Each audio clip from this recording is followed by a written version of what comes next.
ఖచ్చితంగా మీనా విషయంలో ప్రభావతి ఏదో అనుంటుంది. ప్రభావతి మాటలకే మీనా బాధపడి ఉంటుందని బాలు అర్థం చేసుకొని ప్రభావతి ముందుకు తీసుకొచ్చి మరీ అడుగుతాడు. ఏమన్నదో చెప్పు. నాకు తెలిసి మా అమ్మ అన్న మాటలకే నువ్వు బాధపడి ఉంటావు. చెప్పు మీనా అంటే మీనా నోరే విప్పదు. ఏంటే ఏం చెప్పావే నీ మొగుడికి, నీ రౌడీ మొగుడికి, బయటికెళ్ళి నా మీద చాడీలు చెప్పొచ్చావా అన్నట్టు మాట్లాడుతూ ఉంటే, అత్తయ్య నేనేం చెప్పలేదు అని మీనా అంటూ ఉంటుంది.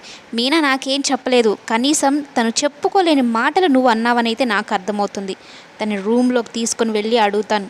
తను ఏమన్నా చెప్పాలి, తర్వాత కన్న తల్లని కూడా చూడు నిన్ను అనైతే అని వెళ్తాడు.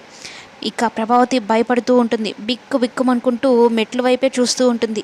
నిజంగా ఇది చెప్పేస్తుందా, వాళ్ళ చెల్లి గురించి నేను తప్పుగా మాట్లాడానని చెప్తే ఏమవుతుందో ఏమో అన్నట్టు భయపడిపోతూ ఉంటుంది. కానీ మీనాని ఎంత అడిగినా కూడా బాలు చెప్పదు. మీనా సరే నాకు నీరసంగా ఉంది పడుకుంటానన్నట్టు చెప్తూ ఉంటుంది.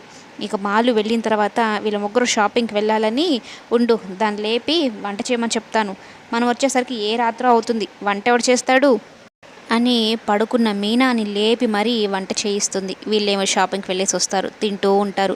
ఏ మాటకి ఆ మాట చెప్పుకోవాలి అత్తయ్య, మీనా మాత్రం వంట అదరగొట్టేస్తుంది, ఎంత కమ్మగా ఎంత బాగా చేస్తుందో అంటూ ఉంటే మీనాను పొగిడితే ఒప్పుకోదు ప్రభావతి. ఎవరు పొగిడినా ఒప్పుకోదు.